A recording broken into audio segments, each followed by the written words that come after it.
Thank you for joining us on Public Access today. Today we want to talk about something a little close to the hearts of New Mexicans. I want to talk to you about the Bracero program. The Bracero program was a program out of the World War II era that aimed to get more Mexicans into the farmland of America.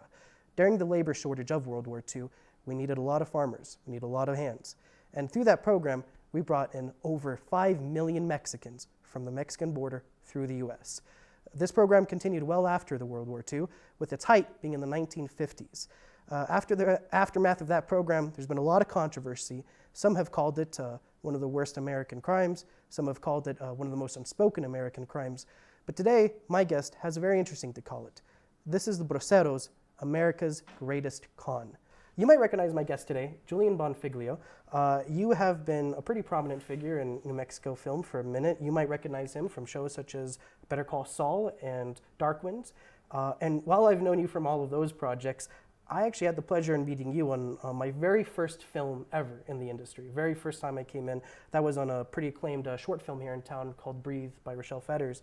And that was the first time I met you.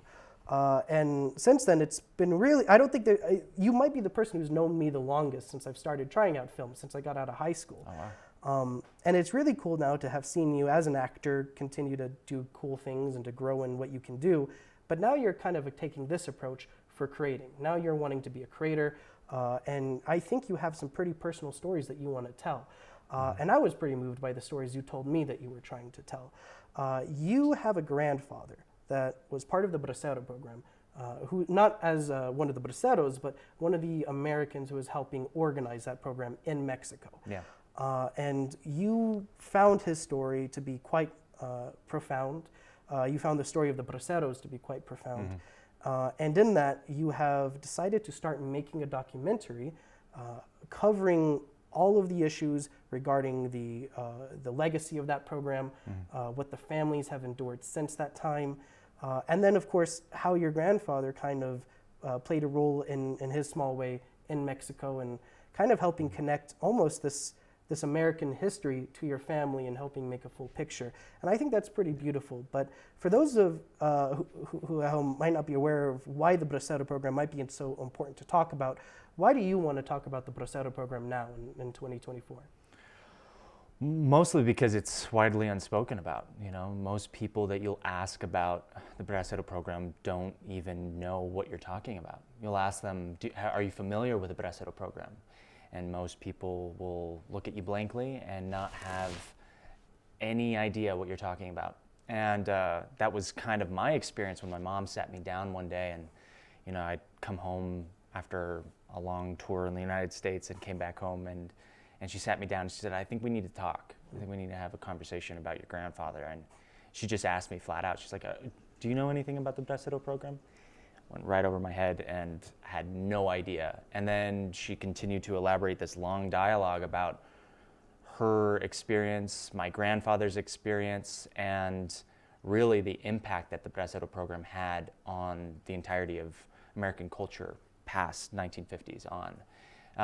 You know, it originally started in the 1940s, but then, you know, throughout the 1950s, there was a lot of lashback, a lot of controversy, and it led to a lot of civil unrest for a lot of people. And then eventually when they took it out of program, when they discontinued it, it kind of led to a majority of the immigration issues that we have today. And that's something that's really, really important to kind of put stress on, because, you know, we still deal with it today, right. You know? Well, I mean, the conversation of immigration and the border is probably one of the hottest topics, especially in a state like New Mexico, where we share a border. And I was really fascinated when you started to tell me about the Bracero program, because I wasn't even aware of this from my own schooling. I had to go and investigate this myself as well. And I found it to be pretty shocking that this isn't something we talk about more. This is one of the largest movements of population ever. To just simply ever happen. The idea that there were 5 million people who were actively moving there, not also into America because it was a great place to move, but because we sought them to come here. Exactly. We went out and we said, we need these people. And it actually turned out to be a greater success than we kind of needed. There were a lot of braceros who would come to the border and line up. It was a pretty horrific standard of how to actually choose who would be. In the 1940s and 50s, we didn't have very rigorous standards, so it was a lot of, all right, let's see, do you have calloused hands? Yeah, okay, cool, you must be good with your hands, you can come and work kind of thing. It was a very degrading process, having their lips checked, kind of like you had to be as healthy as a racehorse. Yeah, I think is one of the quotes I heard them say. Yeah. And that was a really humiliating part of this process. A lot of them, as they got to the border, they were sprayed down with DDT, which had a lot of health effects going on, and today we know the effects of that, but it was a really brutal and humiliating process for the braceros to come into the country. And then afterwards, it's not like the humiliation got much better. So what is kind of why you might be looking to talk about the people on that side and the humiliation that they may have faced going through that process? What is it you're really after when covering these families? What is it you're trying to uncover, if you will? Justice, really. I mean, that's really at the end of it is trying to bring some civil justice to the Mexican population that came to the United States and has had their whole legacy now embedded into the American system, and that they are Americans. Everything that you would know about America today would not have been America if not for the braceros. Right. We completely take for granted what this whole program did to the United States and the legacy that the braceros left. We want to talk about how they're stealing our jobs and XYZ, whatever you want to, we can go into that dialogue, but I hope not. no, let's not. Let's not. But where it really frustrates me is that, on top of that, then to completely eradicate them from our system, they're still a part of our system. They're still in our history. Their whole family is here in the United States. There are families here in the United States that are still suffering immigration issues, even though they were born and naturalized into the United States. And so, I want to bring a sense of justice and a sense of retribution as best as I can, because my mother being born in Mexico and me sharing that culture, but also being a Central American myself, even though I don't look it, I definitely share that history, and I understand the difficulty that the United States has had or has attributed to Central American culture throughout all Central America, not just Mexico, but all throughout Central America. But Mexico indeed suffered one of the largest, pains that I think any culture could have suffered, and at the same time, in the same stroke, not given the credit of being able to build the United States up to where it is today. Right. And I want to give credit to that. I want to give credit to the Mexican population, to Mexican culture, to Mexican Americans, and not only Mexican Americans, but Mexicans. Because we even just saying the word Mexican, even though it's not a derogatory term, we still in the United States consider it and almost hear it that way. And that is incredibly ignorant and frustrating. And it's a beautiful culture that has been a part of the United States since before the United States was even the United States. Certainly, yeah. And that's where I really, it frustrates me. Well, no, I can imagine your frustration. So my family lived in New Mexico before it was part of the United States, and then the border crosses over New Mexico. So now my Mexican family suddenly becomes American, and generations later, here I am looking very American, sounding very American. So I can understand the want to kind of break down the history of that, right? It's a shared history between the Mexican immigrants that have come here throughout the years and the American legacy that has kind of always been shifting of how we've approached our Southern friends. It's a constant changing story that if we have any hope to try to fix things now, we have to have a good understanding of history and how we got here. Absolutely. Let's talk a little bit about your family then, because as you said, you are connected to this in a very personal way. Who was your grandfather, and how did he get attached to that program? So my grandfather, he was born in the United States, but he was actually born in Mexico, but was raised part-time in New York, and then later in France with my grandmother, because she was my great-grandmother. She was It's quite the few places. It's a lot. really complex family system. But you know, he came back to Mexico back after he had served in World War II. Wow. And that was one of his main, you know, I think he read a little too much Ernest Hemingway on the ships in the Navy. So he wanted to come to Mexico and study in the University of the Americas, which is what it is called now, but it was the College of Mexico, I believe, somewhere in my notes. He wanted to pursue writing and become a bullfighter and photography. He wanted to be a bullfighter. Yeah. So he went to Mexico to become a bullfighter after serving in World War II. I think a deep part of his passion was, Did it work out? Was he a bullfighter? Yeah, well, no. No, I think he had an opportunity to it, and a bull kind of pierced him in the wrong way. And was it. Quickly convinced him out of that one. Yeah, I don't think he was built for it. So I think he could have. Yeah. But, well, that's pretty interesting that despite the Bracero program being infamous with World War II, your grandfather, who was a World War II veteran, ended up becoming a part of this program well after it. Yeah. So how did he get involved with that, and what was his work in that time like? So I think it was in the early or late 1940s or early 1950s, there was a big hoof and mouth outbreak between Texas and Chihuahua. And so there was a lot of demand for GI workers that were at least in the area that were GIs, and they didn't have to go through the process and the evaluations that the government has to go through with certain people. GIs were already kind of in and established in that system. So he got in through that, and because he was bilingual, he could speak and be able to be a part of both the Mexicans and the United States and be able to go back and forth. And then later got drifted into the Bracero program and became an assistant director to a man, I can't remember his first name, but he was the former director to the Bracero program. I think his last name was Castello. And then he became the director later in the later 50s. Wow. And so, yeah. So that was his work there. It's interesting. So the way this kind of all started too was you had sent me a letter that I believe it was the director of this program, at least, who had written someone in the United States about your grandfather's work, about the importance of it. Right. And we actually have that letter here, and I was hoping you actually might be able to give it a little read for us. Absolutely, yeah. It was actually I think he was a scholar for the University of, right here it says the, where was it? It was, he was chief Mexican representative for the selection of Mexican agricultural workers. So he was part of the system. I don't really know. Now, I will make sure that I say this on camera for the record. I'm not a historian, nor a researcher, nor a journalist. I'm just doing my part as best as I know how to learn as best as I can and educate myself to really understand the whole lineage.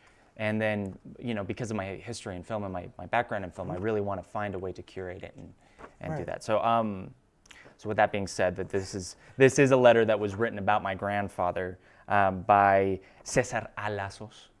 And he was Profesor Cesar A. Lazos, jefe de las oficinas de trabajadores inmigrantes, Secretaría de Gobernación en Chihuahua, México. Which is really freaking awesome. Honorable James P. Mitchell, Secretary of Labor, U.S. Department of Labor, Washington, D.C. Now, this was written originally in Spanish, and of course, my grandfather had to translate it into English. But so your grandfather actually gave this translation too? Yeah, that was part of his job, was to translate. So he was like, "I'll take the letter and I'll translate awesome. it for you." So you're reading his translation right now, then, exactly, of that letter. That's really cool to think about. Yeah, it's pretty cool.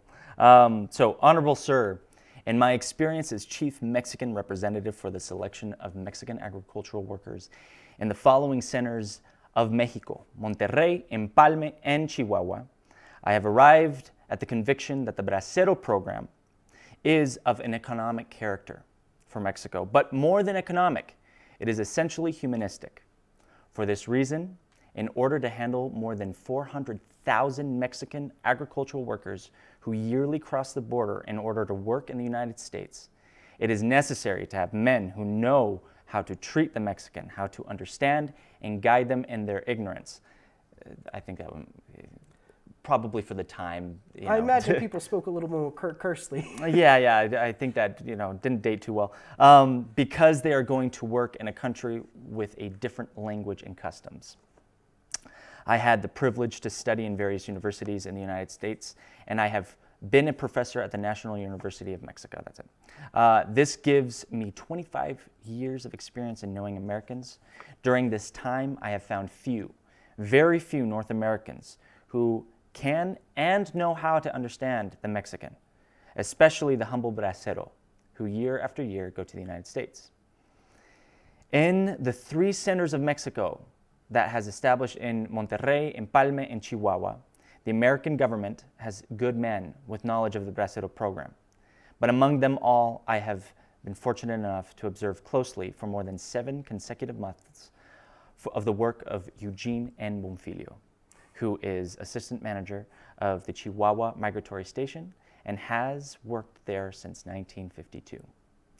This man is an inexhaustible worker who is always ready to follow the instructions of his superior. He has demonstrated outstanding abilities in his manner of understanding, helping, and guiding the Mexican agricultural workers with a profound human sympathy.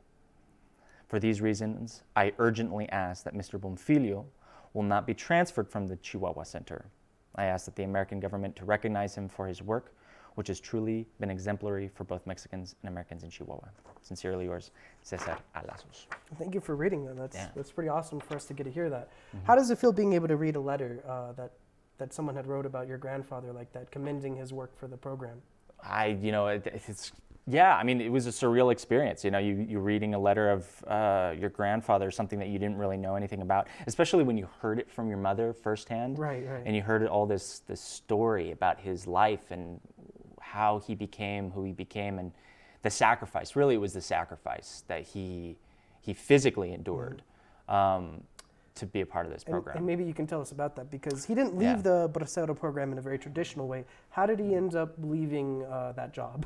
Well, so there was an outage electrically in the rail station in Chihuahua, and at the time there was easily maybe 50,000 Mexican agricultural workers waiting to board these trains to get up to the United States and start working, and it was backing up by the minute, and so he was out there.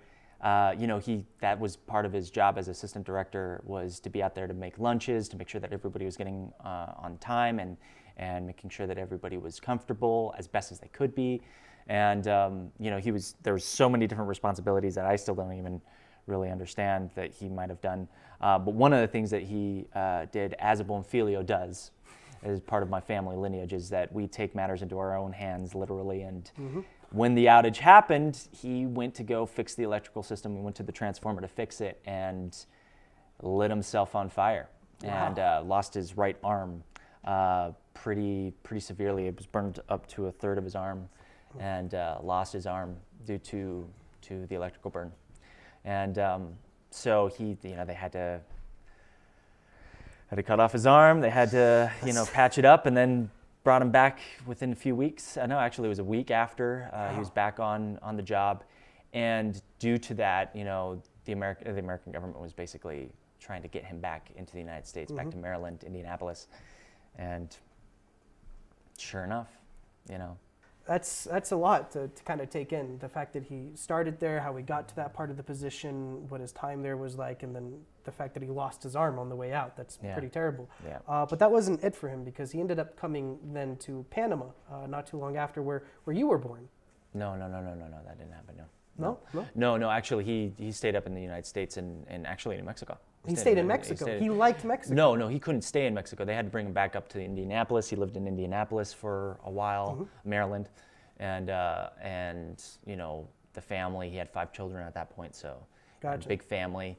And then due to the whole trauma of the situation, it really wasn't a good time for my family. It was I'm sure not. Yeah, period of a really terrible. Hard time. So family separated, and my grandmother moved back to Butte, Montana. My grandfather, I think, throughout the United States, but came to New Mexico and stayed in New Mexico. Yeah, and that's how we got here. Yeah.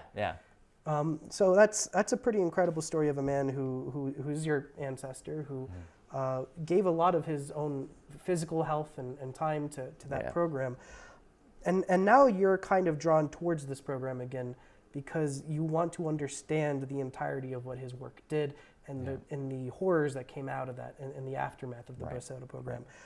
Let's talk maybe then about some of those terrible things that happened in the Bracero program. One of Well, I the do want to reframe a little bit because I want to talk about just to kind of briefly about that. No, just to finish that. No, so please, yeah. the finishing of the thought, so to speak. No, absolutely. Because hearing about this story and then finding out about your grandfather and then later finding a chest filled with all of his letters and all that kind of stuff. Just to finish that thought on what you were saying was that, it is something of a kind of like a personal endeavor, a legacy thing, where now I'm piecing parts of my history with my grandfather's history, and then on top of that, the American history that we have with it.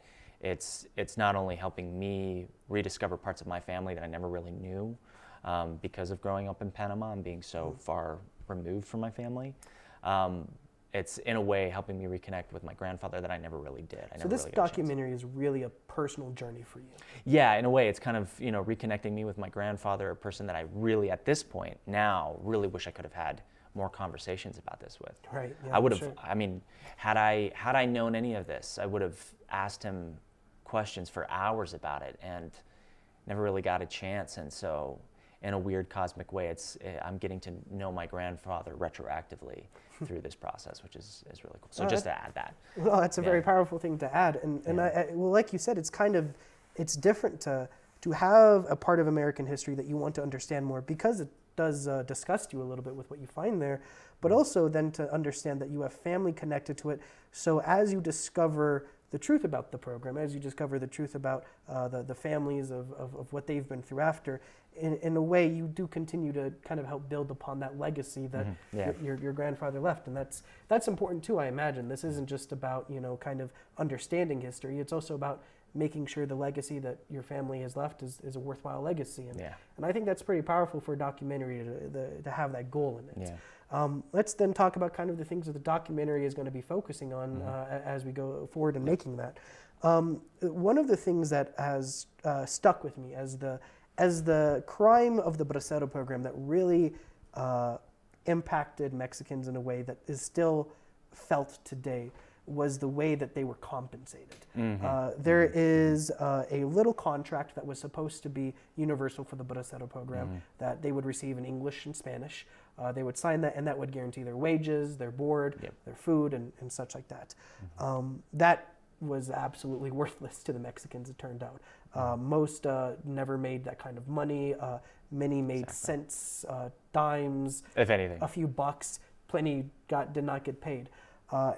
And throughout the entire program, that didn't happen. There was one instance where there were a group of men who, after the program finally ended, they said, "We're sending you back to Mexico." And they just sat in the lot and they said, "We're not leaving. We're going to wait until we get our wages," like we were told. So the farm hands went to the local authorities and they got them to come out and say, "Hey guys, listen, we'll help you out, but just go back to Mexico for now. We'll help you out later." Of course, they never got heard from again. So we're now getting to a point where this was long enough that these family members are starting to die out who were part of the Bracero program. They're now all very old, and it is very difficult to know that actual millions of men came to America to work on our fields, to work on our farms during a modern period of American history, a really recent time, and were essentially not paid for their labor, and they were not compensated in any fair way that you would ever expect if you were doing that kind of labor for another people. And for that, I find that to be really shocking. I'm curious, is reparations part of the idea that you're investigating into this? The idea, is there still something we can do for the families that are out there? Absolutely. Absolutely. Yeah. I mean, at the end of the day, that's the whole goal, or at least hope for it, is the best case scenario is that we repair and almost in a way give retribution. And what I would want to see is a similar program brought back in where there is a symbiosis between Mexico and the United States. Granted, this has to be that the United States be idealistic in every kind of way, government-wise. Always to actually be hand in hand with your neighbor and be good with each other and be able to help lift each other up. Because again, Mexico's government suffered so tremendously after the fact that, you know, it's never really rehabbed since then. Right. We have such a horrible view of Mexico, and that's mostly attributed to how the United States treated Mexico. And I believe that given the right circumstances, given the right, you know, justice, I think we could see Mexico being not only one of the, you know, country leaders of the world, but it would not only be an incredible partner to the United States. And, you know, to imagine taking on a job, imagine you or me working in fields for 16 hours a day, every day. You know, this is so fun with us. No, and nobody wanted those jobs. Nobody ever came up volunteering for those jobs, right? But it wasn't until the Mexican workers were like, I got this. Oh, I can do that. And showed the strongest form of character, the strongest form of resilience. And not only that, did it expertly, you know, and it really, I think in a way, made us introspect a little bit about our own shortcomings as Americans, that we didn't have that strength and character. Why not support that and bring that image back and, you know, bring families back together again? You know, that's really where I feel like the problem is that we've torn these families apart. Yeah, no, I mean, you know, and trying to understand more about this and trying to look for people for this, it's definitely the kind of thing where no individual has the same story in the aftermath. Exactly. And that's because everything was handled so poorly. You mentioned how these were jobs that we didn't really want to do. There was a word for it then, and we still use that word. It's stoop labor, which is stoop labor. Which is what the idea was behind the program. The reason that this was a popular idea was in Congress, this was kind of the main issue was, can we solve stoop labor in America during a war crisis? And this was kind of praised as being the great solution for that problem. And it's really disappointing to see in the aftermath of that program that all of these families are scattered and there doesn't seem to be anything coming their way. So I'm glad that that's part of what you're investigating, but I'm glad that you actually brought it there already, where you're saying, I'm really looking at this because don't we need something a little bit like this right now? If you want fairly compensated too, and to be like, this is a respectable job. Right. No, this is harder than any job you could ever do. It should be compensated fairly and be given benefits. It should be given, in every form, we should have given more respect to the fact that families from a different culture, from a different nationality, came to support America in its time of need. And what did we do? We spit on them and treated them like crap. And it amazes me too. I mean, I think a lot of the debate behind the immigration issue today kind of comes on this idea of what does it mean to enter America legally? What does it mean to be an American and then to hold those jobs?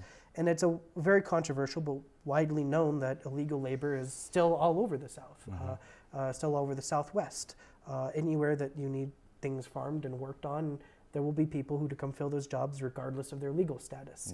What the Bracero program really seems to offer, at least at that time, was a way that Mexican nationals could fill those labor positions and in a way that was acceptable and kind of approved through both governments. There seemed to be a good process there, despite the shortcomings of the program. So I can understand a want to kind of go back to that.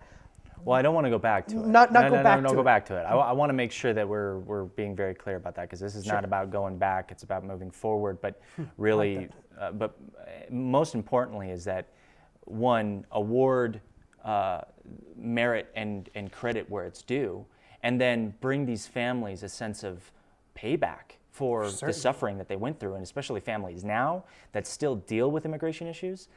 This is where we need to start paying attention. This is where we need to start supporting and bringing back a whole new heritage of these families that suffered such, that still to this day, families, friends of mine, personal friends of mine, that get deported, that were not naturalized in Mexico. They were naturalized in the United States. They were born and raised in the United States, don't speak any Spanish because their families were so estranged and broken up that they never really had a connection to their own culture.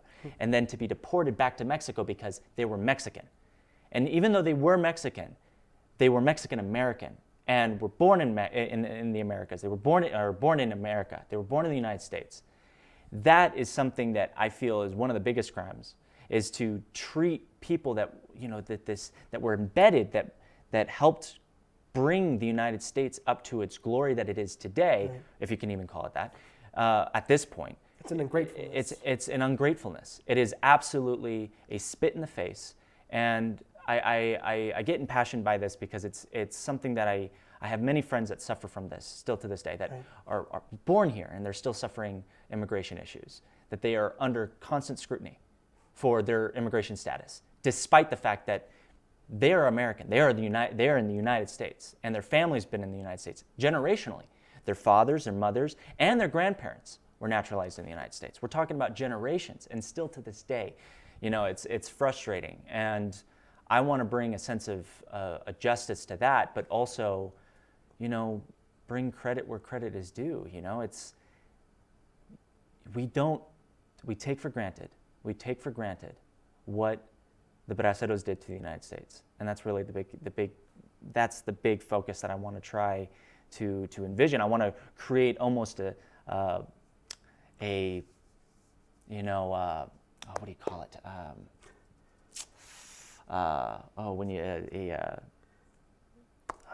There's a theory for it right now. A simulation. I want to create a simulation of what the world would have looked like had we kept the Bracero program instilled, and we gave it the credit and the merit that it was given and due. That's interesting. And to imagine what the world would have been like had we seen that still to this day. If Lyndon B. Johnson didn't just rip it out root and stem and completely screw over our whole immigration process.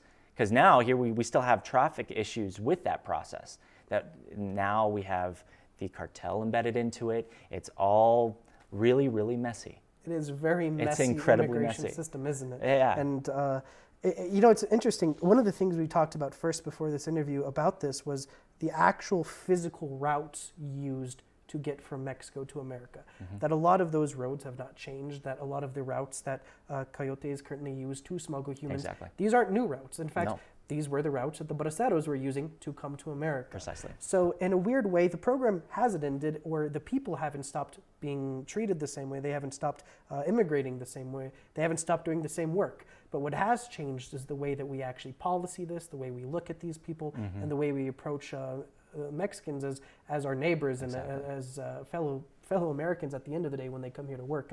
I find it a really hard thing when once you start coming here working for us to kind of keep this language of, well, I'm an American, you're Mexican.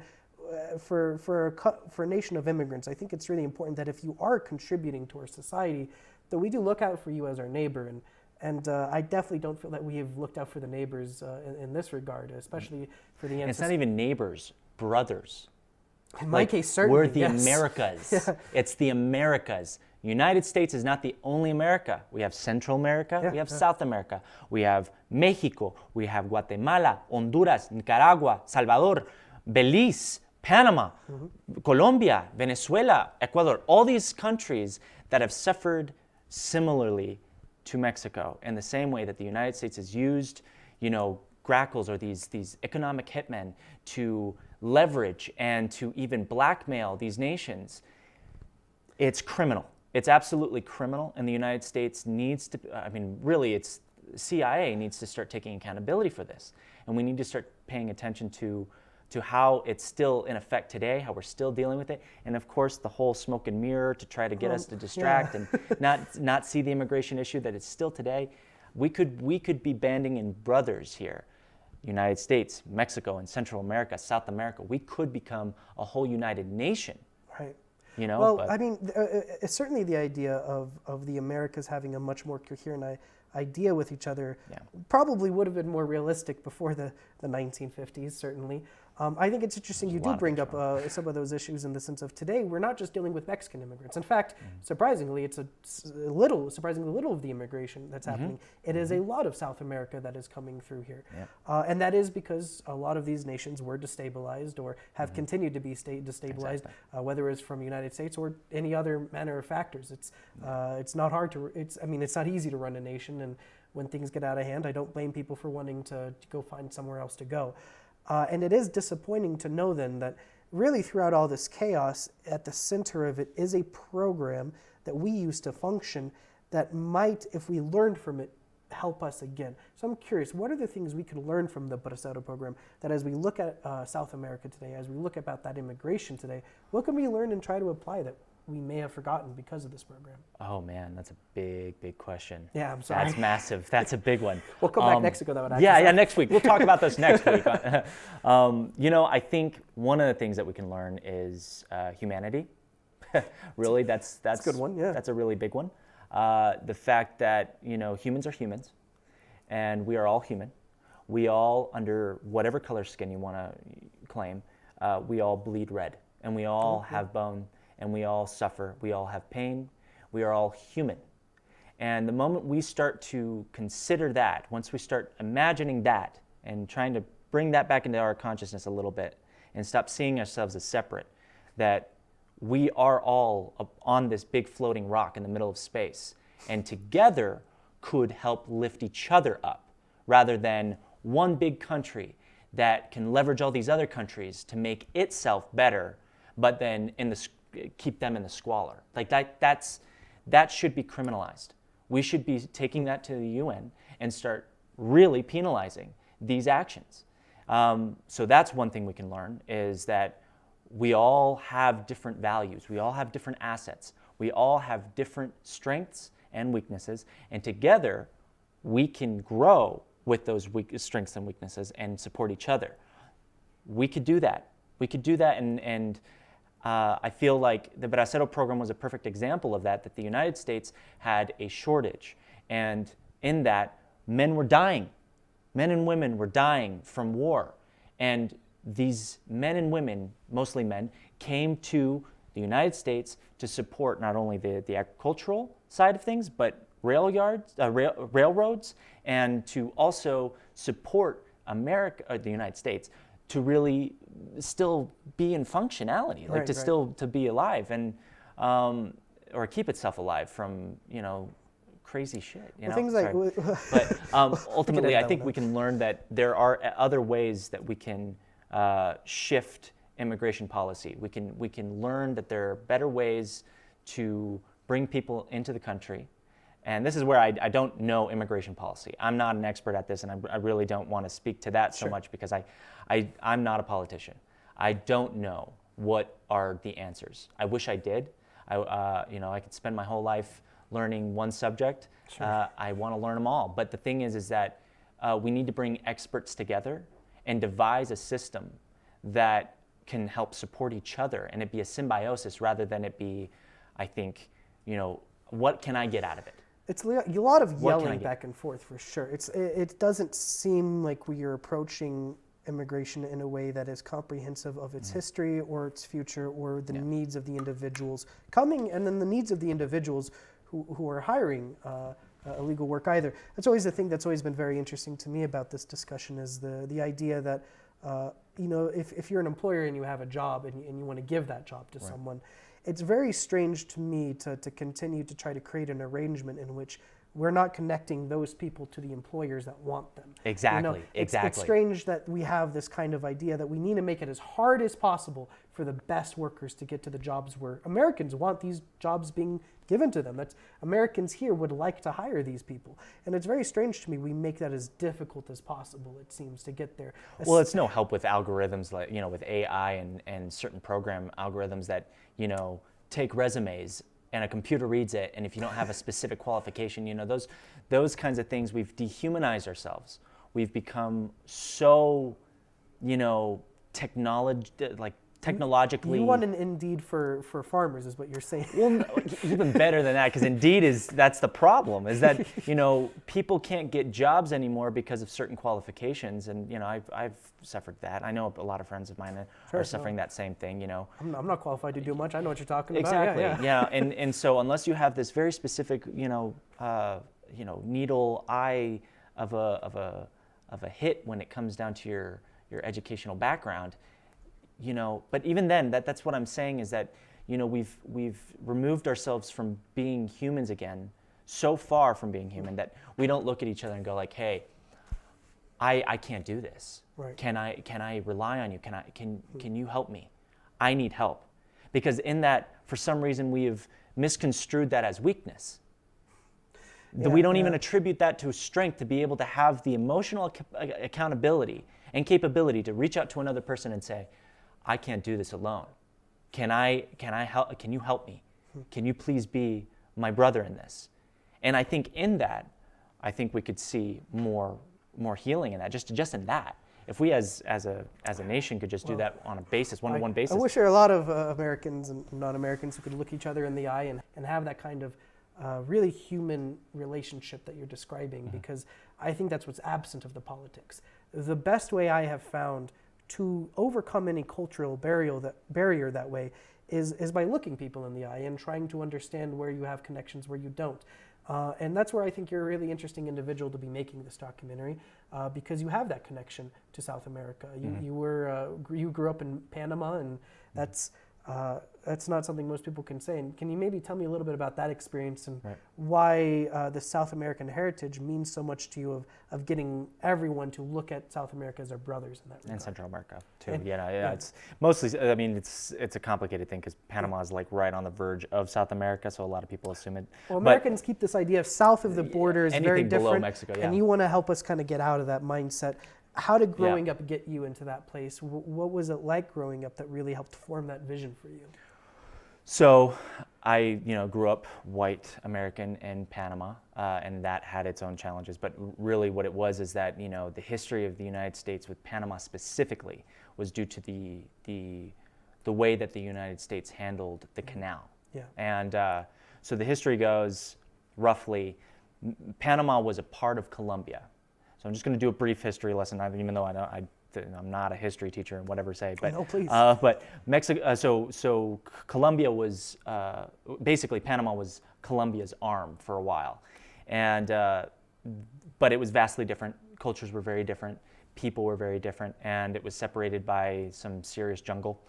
They call it the Darien Gap, and the Darien Gap is basically a big piece of jungle and marshland that people can't cross through. So that's been one of the biggest reasons why the Pan American Highway can't go through to Central and through South America, is because it stops at the Darien Gap. Wow. And it's been a big issue for a lot of years. But France takes over and takes the canal and creates the Panama Canal Company. And it's owned by the French government for a while, until the United States makes a treaty, and there's a whole bunch of complication. But basically, the United States buys Panama back from Colombia and from France. They take the contract. And so they take this little piece of land that was the canal and give it to Panama. Basically, they gave the rest of the country to Panama, but took the canal.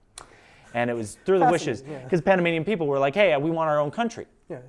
And they didn't have that, and so the United States was like, yeah, sure, we'll give you your own country, but we're going to take this really choice piece of land. And everybody that's born here that's American gets to have a Panamanian citizenship.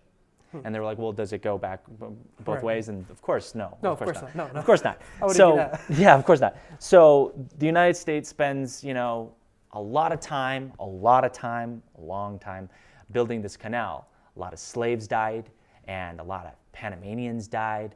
A lot of the Cunayala died because they were right in the middle of it. So anyway, they create this canal, they create these ports, and then in that area, we know it as the Canal Zone. And anybody that was born in that area was known as a Zonian. So Zonians were born in this area. And a lot of Americans from 70s, really from the 40s all the way to the 70s, 80s, 90s, were born in that area, were naturalized in Panama, but had an American citizenship, and were, they had this weird interim. They were this weird hybrid of America and Panama, and the United States and America, and Panama. And so this whole area started getting really kind of crazy once once Panamanians were reasoning, they were starting to realize that the United States is getting some good amount of money coming through here, right? And it wasn't coming back to the country at all. And so, of course, Panamanians were getting a little restless with that. But then there became this big turmoil, and this was right around George Bush Sr. Around this time, where I'm pretty hazy around the details with Noriega. I think there was like some sort of treaty between him and Noriega, but the Noriega started basically taking back the country and going like, no, this is Panama. And the United States was like, oh no, we got to go and settle this riling nation. And what they did was they brought in a whole invasion that killed nearly 3,000 Panamanians. And it's known as el incidente de los mártires, which really was this whole incident that happened after this other incident called el incidente de la sandía, which is this little story. I'm totally going off kilter here, but you're fine. But basically, two soldiers were buying some watermelon, and they didn't want to pay 50 cents for it, and they killed the vendor that was selling the watermelon, and it sparked the whole protests. So America's coming in now with troops to secure Panama, our interests there. Yeah. And how does that kind of lead then to where you are with your story in Panama? So my family comes in literally at the end of that. In the aftermath of yeah, all of that. Literally like a year after. Your family's like, Panama's the move. Panama's the move. Hey, we want to be the bohemian lifestyle. We want to go buy a 1987 Suburban and drive all through Central America and land in Panama. Originally, it was Costa Rica. We land in Panama, but we get there, and I'm 6, 7 at the time, and that's where the turmoil really started. I didn't really realize that there was this massive historic event that happened in Panama, where Panamanians were brutally murdered because of this invasion. 14, almost 50, I think it was almost 20 students were shot down in El Valle del Ancón, which is this big mountain where they basically took down the American flag and put up the Panamanian flag, the first Panamanian flag ever designed. And all those students got shot and killed by American soldiers. And it sparked this whole turmoil between the United States and America, which eventually led to the treaty and the leasing of the Panamanian Canal to Panama. So they gave the canal back to Panama for 99 years. And so in this, Panama is rebuilding its nation, it's rebuilding its country, and we come into the picture. So there's this massive amount of turmoil that I wasn't privy to. I didn't know about any of this. Right. And growing up, I had a lot of resentment from students and my Because now you're coming in as a minority into this country. Yeah, well, in a way, yes. I was the only American in my school. I was the only white boy in my school, and most people did not know how to handle that. Most teachers didn't know how to handle that. Certainly, the teachers were perfectly okay with, the lashback of students towards me being an American. Right. Why are you coming into my school? How dare you try to, And so I never really could consider myself Panamanian, even though I was growing up there. I was learning the language. Despite you loving it as a home. It's my home. Soy panameño, I'm quesopálogo, I'm Panamanian, but by culture and not by nationality, and that was always a big contention point. And so growing up around all these Panamanians, I always felt like I didn't belong, and I was always caught in this weird in-between space, being Panamanian but being American but not being either, and all through that I was getting bullied and treated really, really harshly, and it was all because of this situation that happened with the canal and the United States and the Panamanian government.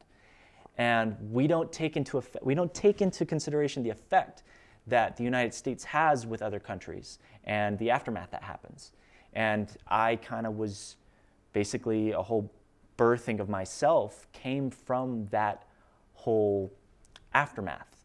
And so now coming back to the United States and realizing my privilege and understanding what it meant to be white, even though I always hated the fact that I was white, but coming back to the United States and feeling my whiteness and being respected for my whiteness was totally weird for me.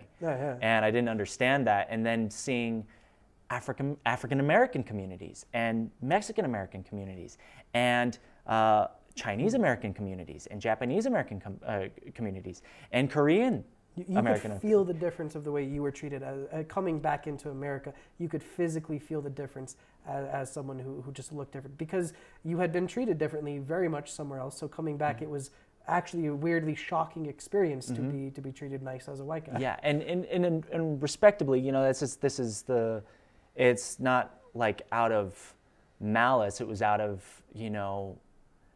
I think in its own way, revenge, or not revenge, but it was, I don't want to say that. That's not the right way to put it. It was more so. I mean, you have to have this resentment almost though built up. There's a lot of resentment. And you have no way to output that and somehow as an American and next to your friends in Panama, I'm sure it's not ever. I never had the resentment. I certainly had the resentment over the fact that how I was treated in school. But I'm sure that kind of transfers the resentment, though, almost, doesn't exactly. it? In that weird way. Because America decided to be selfish towards the Panama community, they ended up just in their own naturalized way kind of having that resentment towards you very unfairly, but in a weird way, then that builds that resentment. So now that's kind of where you come today of wanting to... Now we have the reason why war breaks out. And now that's kind of why you're on that mission to let's understand the programs that have happened between South America, Central America, and the United States, and let's start trying to rebuild an identity that includes both peoples. And tie the dots together, bring all the dots and cross the T's, dot your I's, really understand the history and how things chronologically happened, know why it happened, and not only that, but know the after effect, right. But you are in a unique position to kind of look at South Americans and to look at Mexicans and to look at Americans and tell all of us, hey, can you guys stop bickering for a little bit? You kind of all are the same people here. You're all brothers and sisters. You're here in a unique position to kind of tell us all of that off on our ears. And I certainly hope so. That's the hope. That's the hope. But I mean, ultimately, it's like the way that I want to go about it is to make sure that we reframe the way that we do things nowadays, because we're not paying attention to it. Things are happening so quickly nowadays. We're being oversaturated and overstimulated. We don't have enough time to really sit down and consciously bring yourself back to a moment to respond rather than react in this day and age. And I think that's all due to technology and social media and to the fact that things are happening so quickly and so rapidly. The media is having to cover and fill as many holes that it keeps on piercing itself. And we don't pay attention to what's happening in our world nowadays and with people and with culture to sit down enough to be able to go, okay, hold on.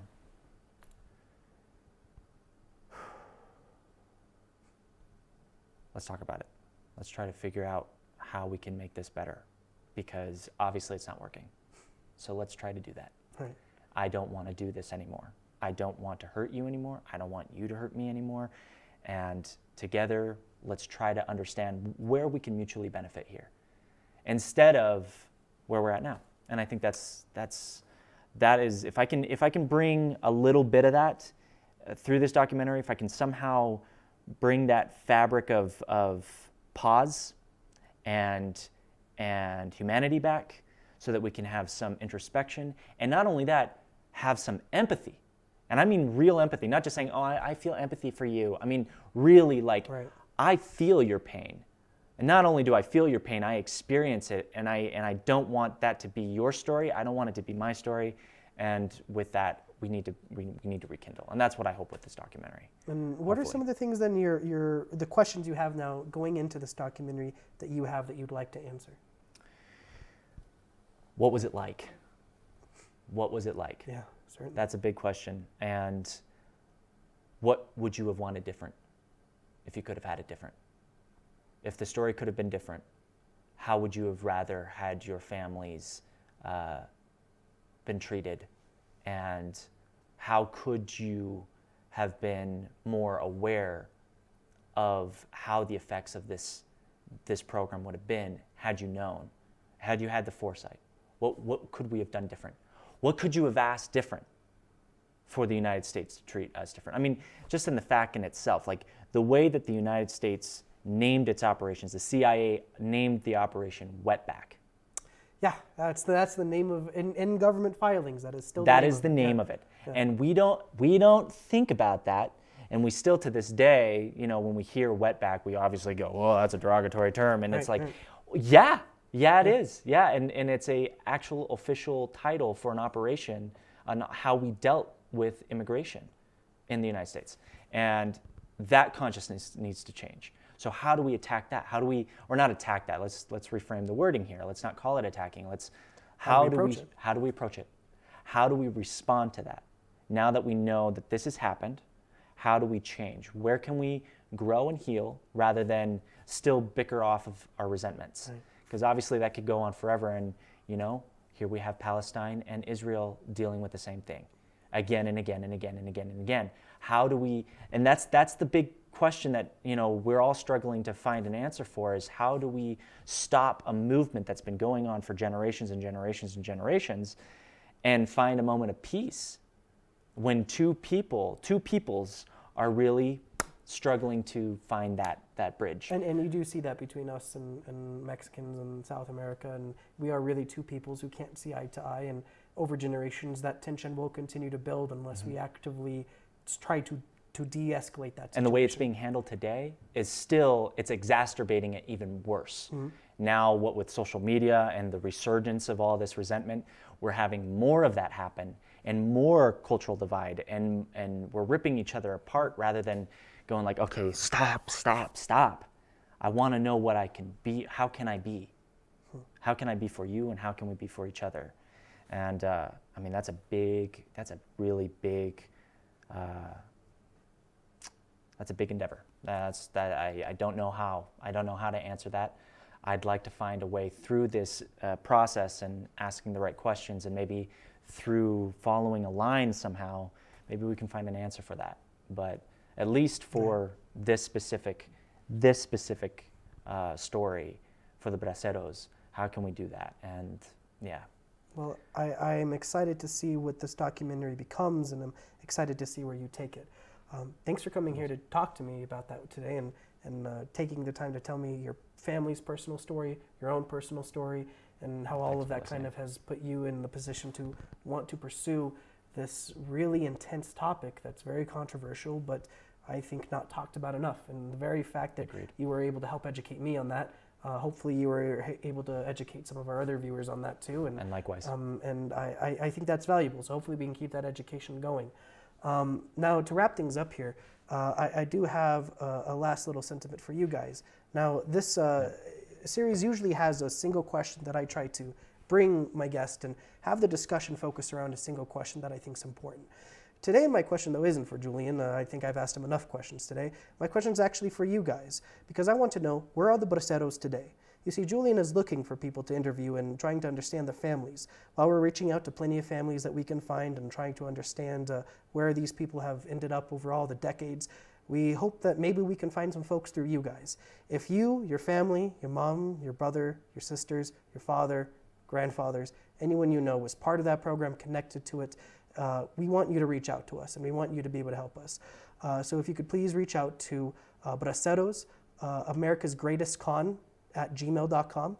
We've set up an email so that you can reach out to us and let you know about your ancestry, and that you can hopefully be part of this documentary, and we can help tell your story. So where are the Braceros today? That's my question for you guys, and hopefully you can get back to me on that one. Thank you for tuning in to Public Access, and we hope to see you again.